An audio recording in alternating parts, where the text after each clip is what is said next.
तीनों प्रमाणों से प्रकृति पुरुष की सिद्धि होती है।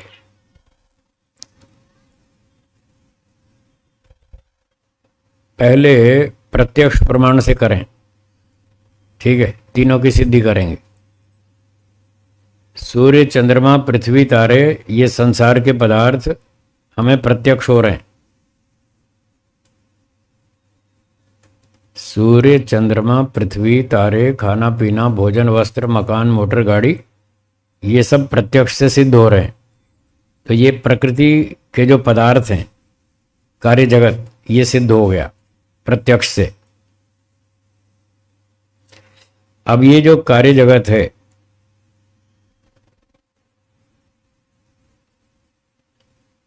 जिससे उत्पन्न हुआ प्रकृति, अब मूल प्रकृति की बात करेंगे। ये तो सृष्टि की बात हुई। सृष्टि तो प्रत्यक्ष से जानी जा रही है, पर सृष्टि जिस तत्व से बनी वो है प्रकृति। प्रकृति तो प्रत्यक्ष हो नहीं रही, उसका अनुमान करेंगे। जो चीज प्रत्यक्ष प्रमाण से सिद्ध होती है उसको प्रत्यक्ष से सिद्ध कर लेंगे, जान लेंगे, समझ लेंगे। जिसका प्रत्यक्ष नहीं होता तो उसका अनुमान कर लेंगे। सारी वस्तुओं का प्रत्यक्ष नहीं हो सकता। सारी चीजों का प्रत्यक्ष हो जाता तो फिर शास्त्र में केवल एक ही प्रमाण का उपदेश होना चाहिए, प्रत्यक्ष। परंतु सारी वस्तुओं का प्रत्यक्ष नहीं हो सकता, संभव नहीं है।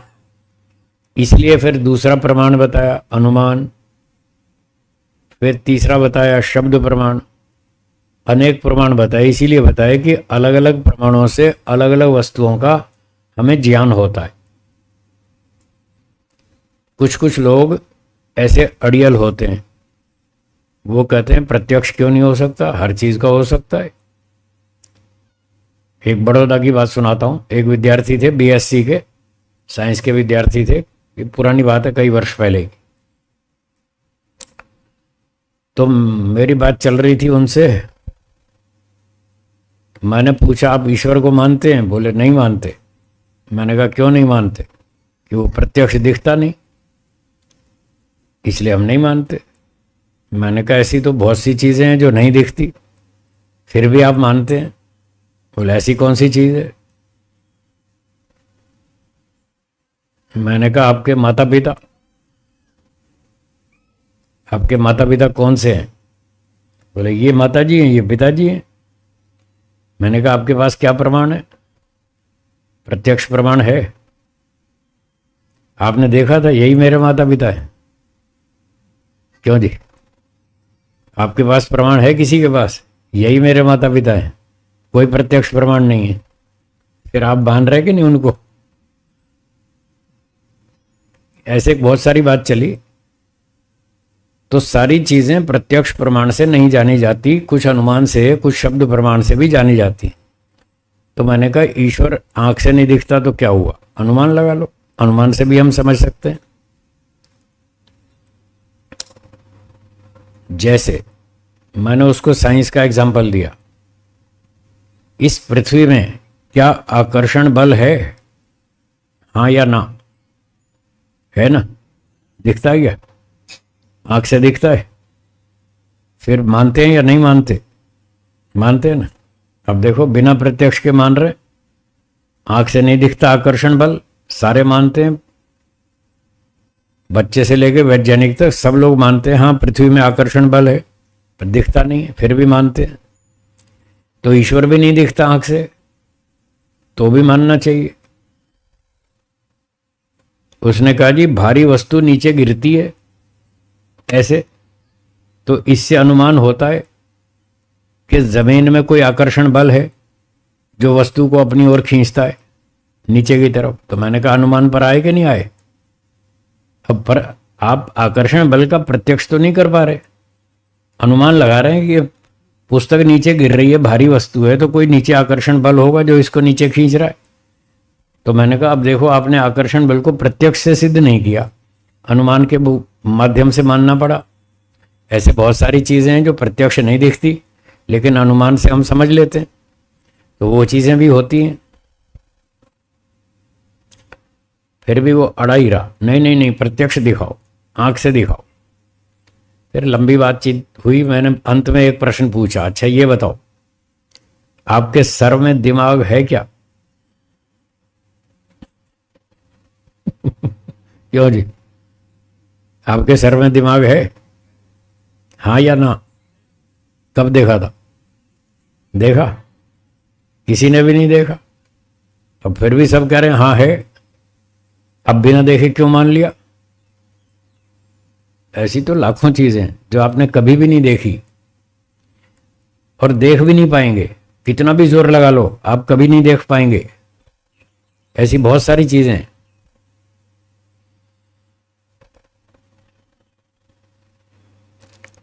लालचंद जी, आपके दादाजी की दादाजी के दादाजी के दादाजी 10वीं पीढ़ी थी या नहीं थी?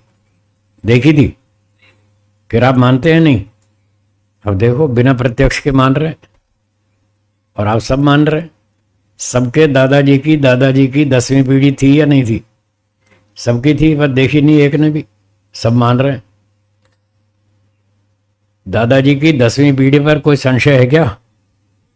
1% भी संशय नहीं, 100% गारंटी है, पर देखा नहीं फिर भी मान रहे हैं। यही तो अनुमान है।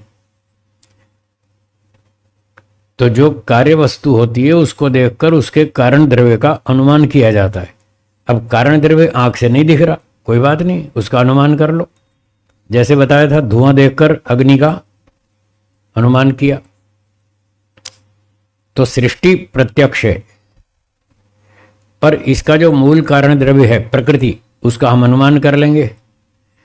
कोई भी कार्य वस्तु बिना उपादान के नहीं बन सकती, ये नियम है। कोई भी, बोलिए, कोई भी कार्य वस्तु बिना उपादान कारण के, जैसे रोटी, क्या आटे के बिना रोटी बनती है? लोहे के बिना रेलगाड़ी बन जाएगी? नहीं बनेगी ना। तो कारण के बिना कार्य वस्तु नहीं बनती। और अगर कहीं कार्य वस्तु है तो मतलब हम अनुमान कर लेंगे उसका कोई कारण भी है। ऐसे सृष्टि दिख रही है, इसका उपादान कारण प्रकृति है, ऐसा हम अनुमान कर लेंगे। तो सृष्टि तो प्रत्यक्ष प्रमाण से सिद्ध हो गई, और कारण द्रव्य इसका उपादान कारण प्रकृति, वो अनुमान से सिद्ध हो गया। ठीक है। और अब जीवात्मा, उसकी सिद्धि करेंगे। जीवात्मा की सिद्धि वो भी आंख से नहीं हो रही, आंख से तो नहीं दिखता, तो कोई बात नहीं, अनुमान से सिद्ध कर लेंगे। जो आंख से नहीं दिखता उसका अनुमान कर लेंगे, और आंतरिक प्रत्यक्ष भी कर लेंगे। आत्मा का आंतरिक समाधि प्रत्यक्ष भी हो जाएगा। आंतरिक प्रत्यक्ष भी होता है ना, एक बाह्य होता है एक आंतरिक।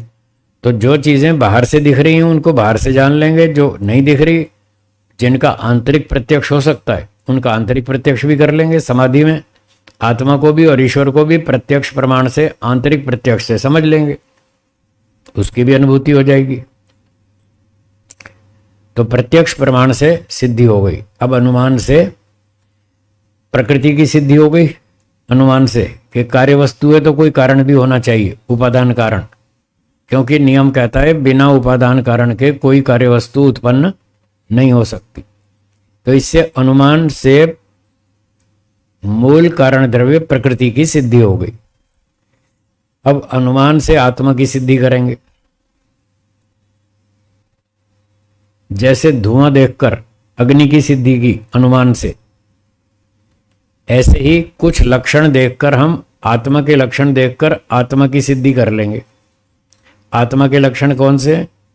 एक तो है इच्छा। क्या आपके अंदर इच्छा है? अगर इच्छा है तो कोई पदार्थ भी होगा जिसमें यह इच्छा रहती है। इसका एक नियम है, अनुमान प्रमाण में एक नियम है कि कोई भी गुण बिना द्रव्य के अकेला नहीं रह सकता। क्या बोला?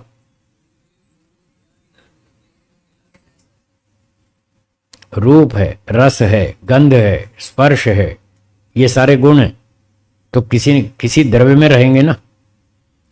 गंध है, फूल में रहेगी, रूप है, टेबल कुर्सी में रहेगा। कोई वस्तु चाहिए जिसमें यह रूप गुण रहता हो। स्पर्श है, ये भी इन चीज़ों में रहता है, इसको छू सकते हैं हम, टेबल कुर्सी आदि आदि।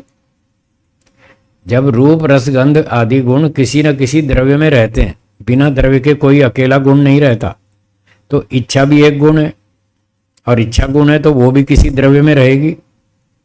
अब जितने प्राकृतिक पदार्थ हैं इनमें इच्छा किस में है बताइए?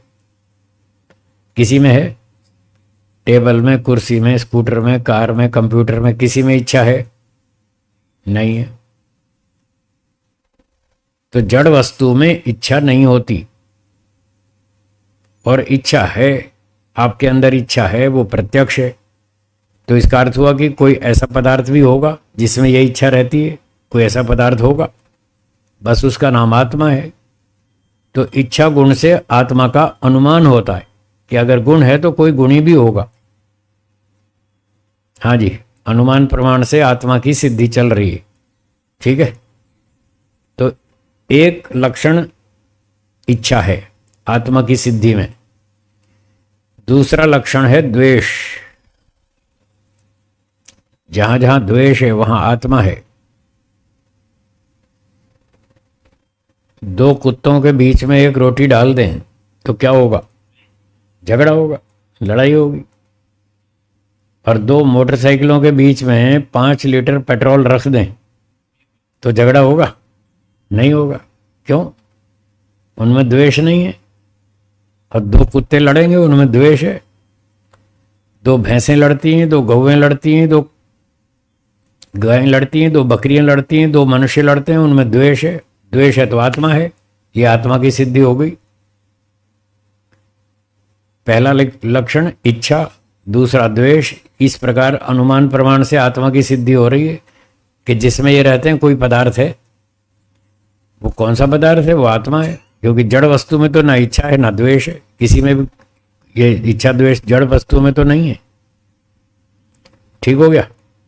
ऐसे और भी बहुत सारे लक्षण हैं। एक लक्षण है प्रयत्न। तीसरा कौन सा लक्षण?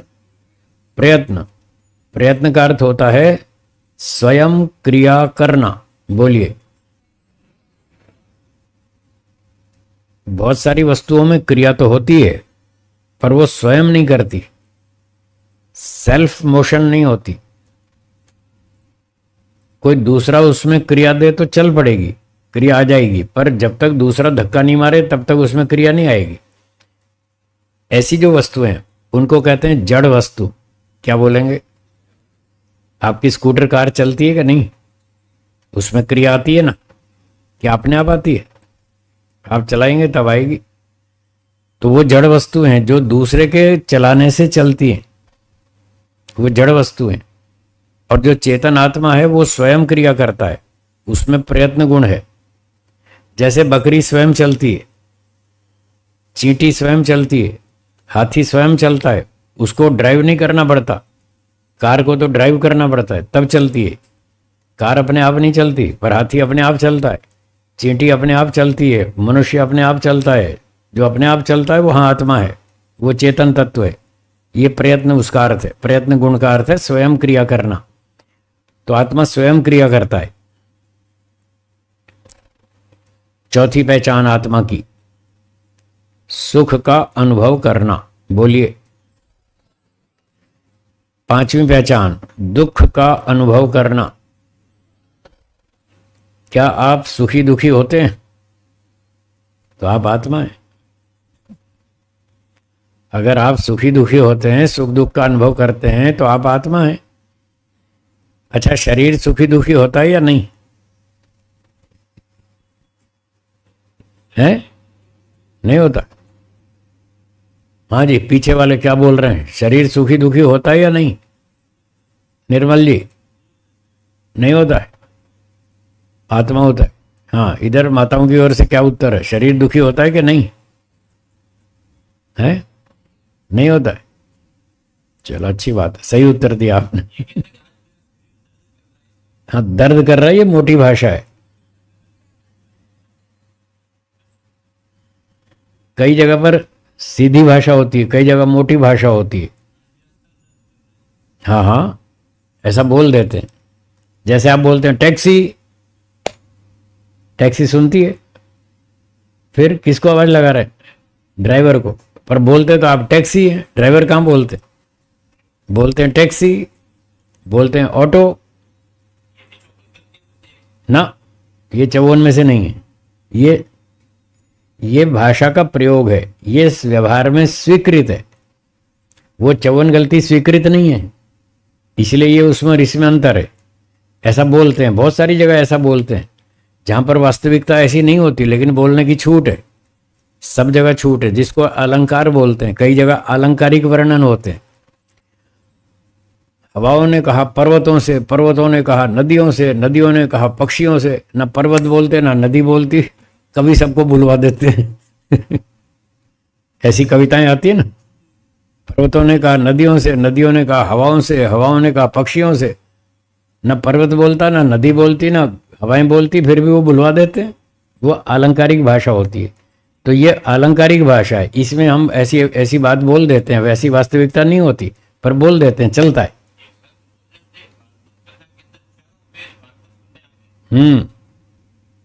वैसे तो वो भले ही अलंकारिक हो, पर फिर भी वो ऐसे वेद आते नहीं है, ऐसे वेद आते नहीं है। वो तात्पर्य उसका ठीक नहीं है। उसको हम अलंकारिक भाषा मान भी लें तो भी जो उसमें वो कहना चाहते हैं वो ठीक नहीं है, वो गलत है, संदेश गलत है। ऐसी बात कहने से तात्पर्य ये निकलता है कि चारों वेद भागवत सुनने आए तो भागवत बड़ी हुई या वेद बड़े हुए? तो भागवत तो बड़ी है नहीं, इसीलिए कह रहा हूं संदेश गलत है। भाषा तो हम अलंकारिक मान भी लें, कोई बात नहीं। तो ऐसी बहुत जगह पर अलंकारिक भाषा होती है। आप कहते हैं बंबई से बैठे ट्रेन में, और जब सूरत पहुंची ट्रेन, तो जो सवारी उतरने वाली थी उन्होंने कहा उतरो उतरो सूरत आ गया। सूरत आया या ट्रेन आई? और बोलते क्या है? सूरत आ गया। सूरत थोड़ी आया, ट्रेन आई है सूरत में, पर बोलते सब यही हैं, चलो चलो सूरत आ गया। फिर सूरत से आगे चली ट्रेन, बड़ौदा पहुंची, फिर कहेंगे उतरो उतरो बड़ौदा आ गया। फिर कहेंगे आनंद आ गया, फिर नडियाद आ गया, फिर अहमदाबाद आ गया। कोई भी नहीं आता, सब वहीं खड़े हैं, सारे स्टेशन वहीं खड़े हैं और बोलते यही हैं, सूरत आ गया, बड़ौदा आ गया, अहमदाबाद आ गया। तो ऐसा चलता है, कोई बात नहीं। तो खैर, हम बात कर रहे थे, प्रमाणों की बात कर रहे थे, आत्मा की सुखी होना और दुखी होना। तो सुखी दुखी होना ये आत्मा का गुण है। सुखी चेतन वस्तु होती है, दुखी भी चेतन वस्तु होती है। जड़ वस्तु ना सुखी होती ना दुखी होती।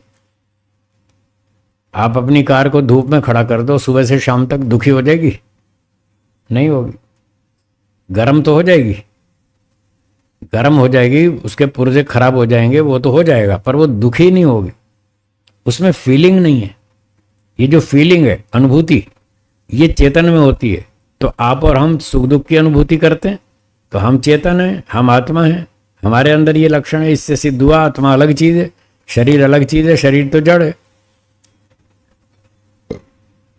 तो ये इच्छा, द्वेष, प्रयत्न, सुख दुख आदि जो गुण हैं, ये सारे चेतन आत्मा के लक्षण हैं। ये जड़ वस्तु के नहीं है। जड़ वस्तु में ना इच्छा है, ना द्वेष है, ना प्रयत्न है, ना वो सुखी होती ना दुखी होती। अगर जड़ वस्तु सुखी दुखी हो तो डेड बॉडी, मृत शरीर जड़ है या चेतन?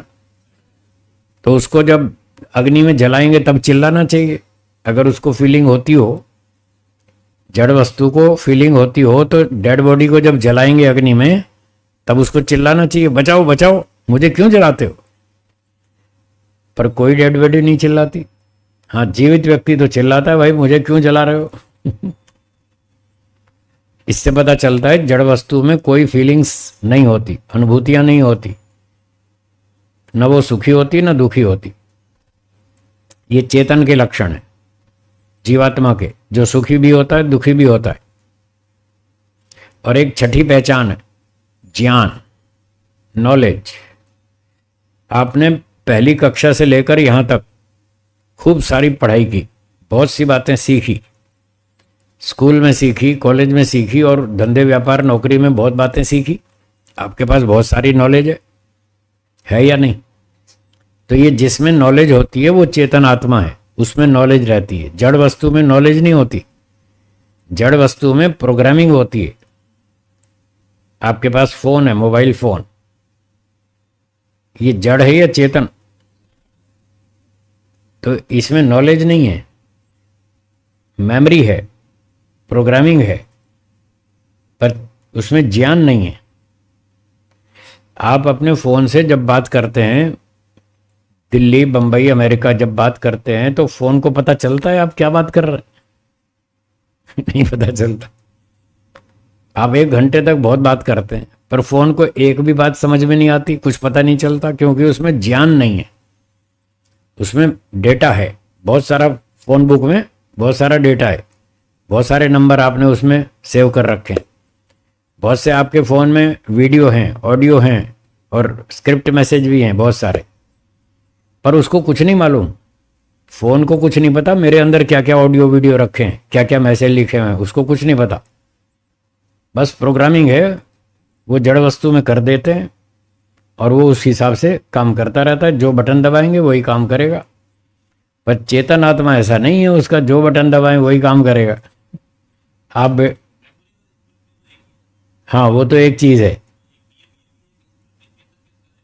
हाँ, और अब जो इसमें मेमोरी है, वो मेमोरी मतलब डेटा है, केवल डेटा स्टोरेज है।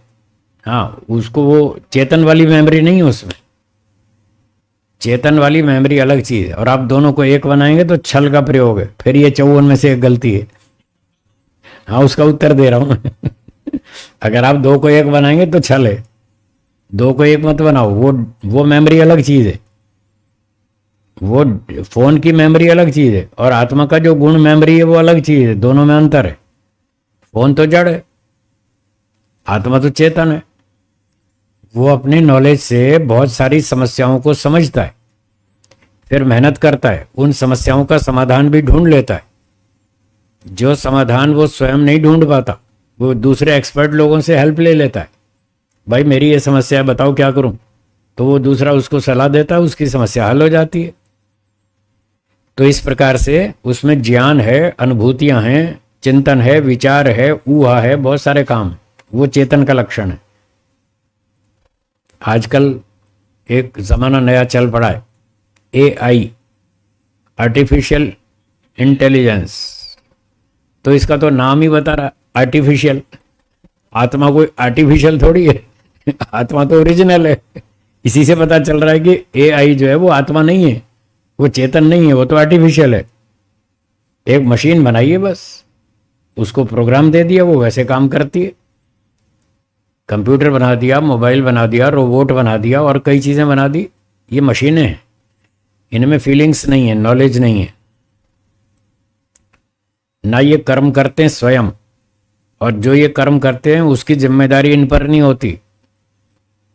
पर चेतन आत्मा कर्म करता है स्वयं अपनी इच्छा से, और उस पर उसकी जिम्मेदारी होती है, और उसका फल भी उसको भोगना पड़ता है चेतन आत्मा को। अच्छा काम करेगा तो इनाम मिलेगा, और गड़बड़ करेगा तो दंड मिलेगा। वो चेतन आत्मा को मिलता है। इन मशीनों को कोई न दंड मिलता है ना कोई इनाम मिलता है, कुछ नहीं मिलता। ये परतंत्र हैं, पराधीन है, जड़ पदार्थ है। तो अब देखिए, इन लक्षणों से हमने आत्मा का अनुमान कर लिया। तो ऐसे अनुमान प्रमाण से हम प्रकृति को भी जान सकते हैं, आत्मा को भी, और ईश्वर को भी जान सकते हैं। ईश्वर को अनुमान से कैसे जानेंगे? क्या सुनार के बिना आभूषण बन सकता है? हलवाई के बिना मिठाई बन सकती है? पाचक के बिना रोटी बन सकती है? और लोहार के बिना हथियार बन सकते हैं? तो ईश्वर के बिना सृष्टि कैसे बनी? हो गया अनुमान, कोई है बनाने वाला। जब ये अंगूठी बनाने वाला कोई कारीगर है, पंखा बनाने वाला कोई कारीगर है, ठीक है ना, स्कूटर बनाने वाला कोई कारीगर है, कार बनाने वाला, कंप्यूटर बनाने वाला, फोन बनाने वाला, हर चीज को जो भी बनाई गई है, हाँ अब ध्यान सुनिए, हाँ जो बनाई गई है, बस यही सावधानी रखनी पड़ती है। यहाँ थोड़ी सी लापरवाही की तो मार पड़ेगी। जो भी वस्तु बनाई गई है उसका कोई ना कोई बनाने वाला अवश्य है। ये नियम, ये नहीं कि हर वस्तु बनाई गई है, हर वस्तु नहीं बनाई गई। कुछ वस्तुएं अनादि हैं जो कभी नहीं बनाई गई, सदा से हैं। इसलिए ये कहना गलत है कि जो भी वस्तु है उसका कोई ना कोई बनाने वाला है, ये कहना गलत है। ये कहना चाहिए जो वस्तु बनाई गई है उसका कोई ना कोई बनाने वाला है। तो जब ये स्कूटर, कार, कंप्यूटर का कोई बनाने वाला है तो शरीर का भी कोई बनाने वाला है, क्योंकि ये भी बनाई गई है। शरीर सदा से है या बनाया गया? बनाया गया। तो जो चीज बनाई गई है तो उसका कोई बनाने वाला चाहिए। क्या हम अपना शरीर स्वयं बना सकते हैं? नहीं बना सकते। क्या हमारे माता पिता हमारा शरीर बना सकते हैं? वो भी नहीं जानते। अच्छा, डॉक्टर लोग हमारा शरीर बना सकते हैं? नहीं बना सकते। कोई वैज्ञानिक, साइंटिस्ट लोग हमारा शरीर बना सकते हैं? वो भी नहीं बना सकते। तो इन सब से अलग कोई एक व्यक्ति होना चाहिए जो हमारा शरीर बनाएगा। अब उसका नाम ईश्वर है। इस तरह ईश्वर की अनुमान प्रमाण से सिद्धि हो जाती है। ठीक है। तो प्रत्यक्ष प्रमाण से ईश्वर की, आत्मा की, संसार की सिद्धि हो गई। अनुमान प्रमाण से ईश्वर की, आत्मा की, प्रकृति की सिद्धि हो गई। अब शब्द प्रमाण, तो शब्द प्रमाण से भी तीनों की सिद्धि हो जाती है। पहले ईश्वर की सिद्धि शब्द प्रमाण से सुनिए। ईशावास्यमिदं सर्वं यत्किंच जगत्याम जगत तेन त्यक्तेन भुंजीथा माँ गृह सत कस्य स्विद्धनम। यजुर्वेद के 40वें अध्याय का ये पहला मंत्र है। इस मंत्र में तीनों की सिद्धि हो रही है।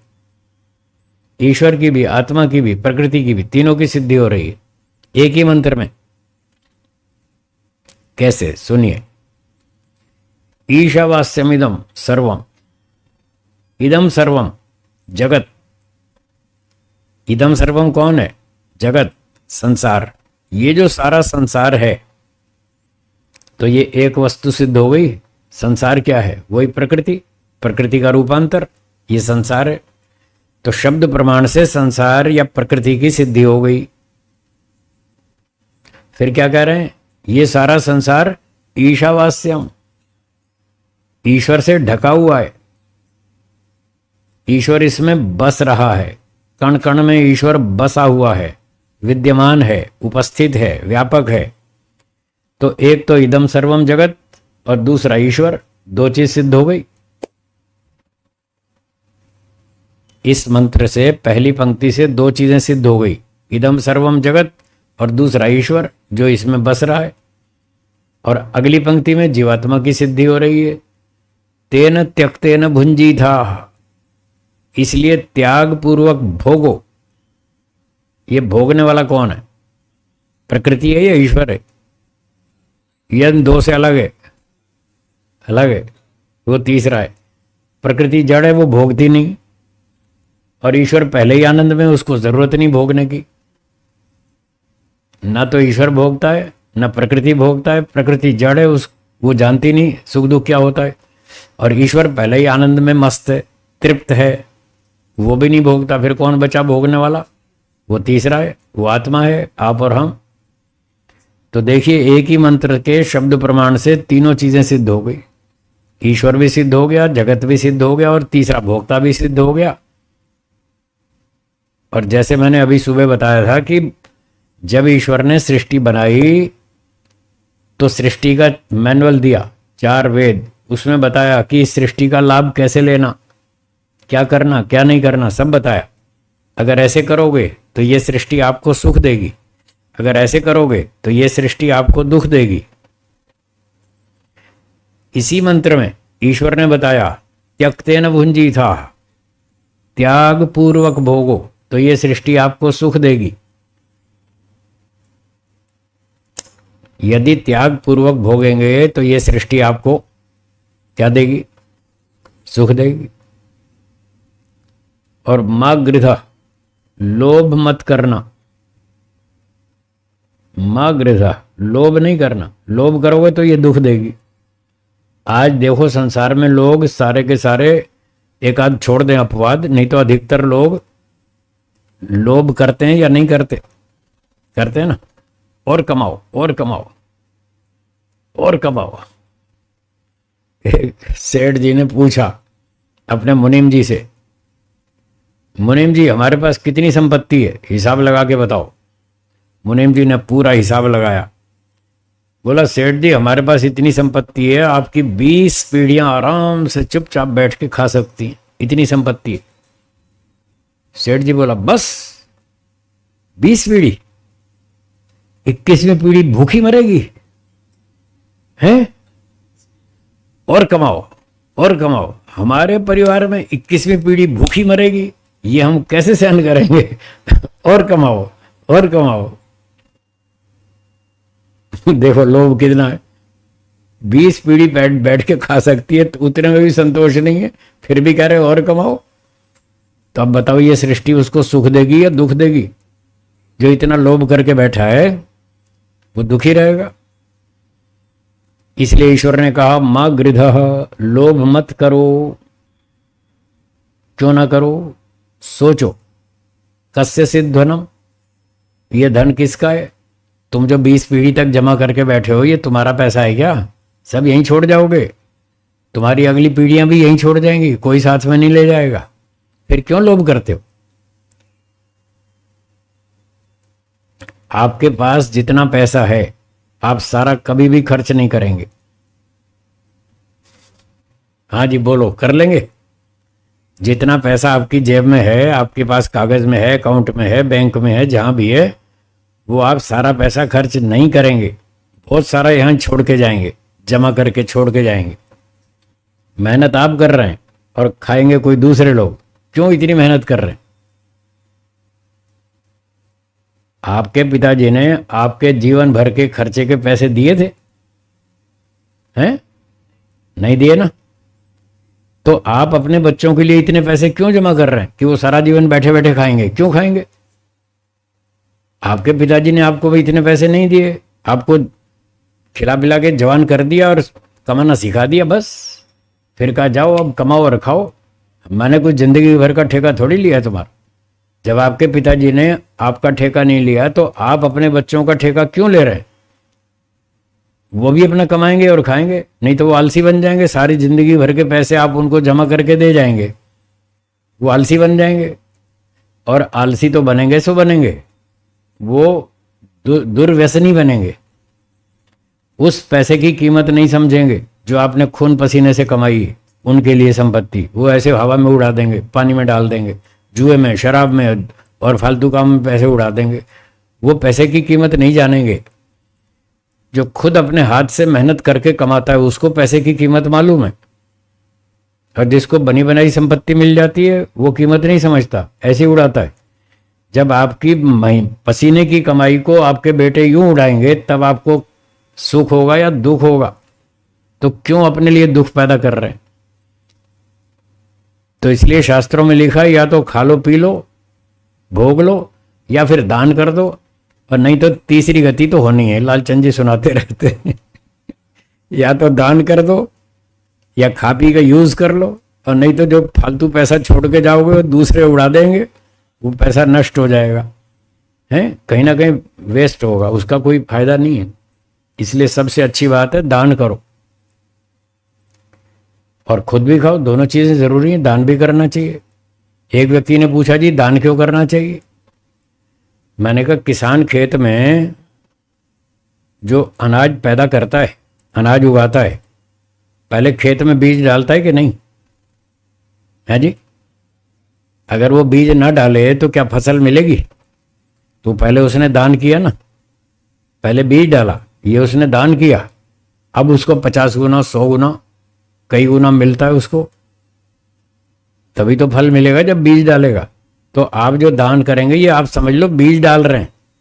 जैसे किसान खेत में बीज डालता है और फिर उसको कई गुना वापस मिलता है, ऐसे आप जो दान करेंगे तो एक तरह से आप अपना बीज बो रहे हैं, अगले जन्म में देखना खूब मिलेगा।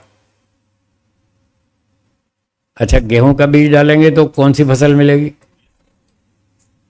चने का बीज डालेंगे तो कौन सी मिलेगी? और केरी, आम का बीज बोएंगे तो आम के, और बबूल के बीज बोएंगे तो फिर बबूल के कांटे खाने को मिलेंगे। तो जैसी चीज बोएंगे वैसी मिलेगी, जैसा कर्म करेंगे वैसा फल मिलेगा। तो अगले जन्म में अमीर परिवार में पैसे वाले सेठ के घर पर नहीं करेंगे तो गरीब के यहां पैदा होंगे, देख लेना। अगले जन्म में सेठ के यहां पैदा, धनवान के यहां पैदा होना चाहते हैं या गरीब के यहां? धनवान के यहां डालोगे तो फसल मिलेगी, ठीक है ना। जिसके पास धन है वो धन का दान करे, उसको धन मिलेगा। जिसके पास बल है, ताकत है, वो रक्षा करे, बल से रक्षा करे, उसको आगे अच्छा बढ़िया शरीर मिलेगा, स्वस्थ बलवान। जिसके पास विद्या है वो विद्या दान करे तो उसको विद्वान के घर जन्म मिलेगा, बढ़िया विद्या मिलेगी। इसलिए जो भी है दान करो, दान करोगे तो मिलेगा, नहीं तो नहीं मिलेगा, ठीक है। तो ये बात चल रही थी आत्मा की पहचान, आत्मा के लक्षणों की। तो उसके पास ज्ञान है, इच्छा है, द्वेष है, प्रयत्न है, इनसे वो सिद्ध होता है कि कोई तत्व है चेतन आत्मा जिसकी ये पहचान है। जड़ वस्तु में ये सारे लक्षण नहीं होते। तो शब्द प्रमाण, हाँ शब्द प्रमाण में ये बता रहे थे कि मां गृह, लोभ मत करो, बांटो, त्यक्तेन भुंजी था, त्याग पूर्वक भोगो। भोगो आपके लिए तो है ही, और किसके लिए? ना तो ईश्वर खाएगा संपत्ति को, न प्रकृति खाएगी। कौन खाएगा? आप और हम ही तो खाएंगे। पर खाना तो सीख लो, लोगों को खाना भी नहीं आता। खाना तो सीख लो, है। लोग कहते हैं बहुत पैसा मिलना चाहिए, तो पैसा मिलना चाहिए पर पैसा कमाने का तरीका तो सीख लो। यहां स्टेट बैंक में जमा करके मर जाएंगे वो आपके साथ नहीं जाएगा। बैंक ऑफ बड़ौदा में जमा करके मर जाएंगे, वो पैसा आपके साथ नहीं जाएगा। जो दान करेंगे वो आपके साथ जाएगा और कई गुना होकर मिलेगा। इसलिए शास्त्रों में कहा है कि धन की 3 गतियां होती हैं, दानम भोगो नाशश्च, तीसरा गतयो भवंती वित्तस्य। दान करो, भोग कर लो, नहीं तो फिर नाश है। इस तरह से वेद का मंत्र कह रहा है, तेन त्यक्तेन भुंजी था, त्याग पूर्वक भोगो, आप भी खाओ, दूसरे को भी खिलाओ, बस इसमें आनंद है। तो शब्द प्रमाण से ये तीनों चीजें सिद्ध हो गई, ईश्वर भी, आत्मा भी, प्रकृति भी। अनुमान प्रमाण से तीनों सिद्ध हो गई, प्रत्यक्ष से भी तीनों सिद्ध हो गए। इसलिए सूत्रकार कपिल मुनि जी क्या कह रहे हैं? उभय सिद्धि प्रमाणात, प्रमाण से दोनों की सिद्धि होती है, प्रकृति और पुरुष दोनों की सिद्धि होती है। और पुरुष 2 हैं, इसलिए टोटल संख्या 3 हो जाएगी। तो ईश्वर, जीव, प्रकृति तीनों की प्रमाण से सिद्धि होती है। तद उपदेश, इसलिए हमने प्रमाणों का उपदेश किया कि ये 3 प्रमाण हैं, इन प्रमाणों से ईश्वर को जानो, आत्मा को जानो, प्रकृति को जानो। 3 चीजों का तत्व ज्ञान हो जाएगा, फिर आपका मोक्ष हो जाएगा। ये है मोक्ष का उपाय, ठीक है।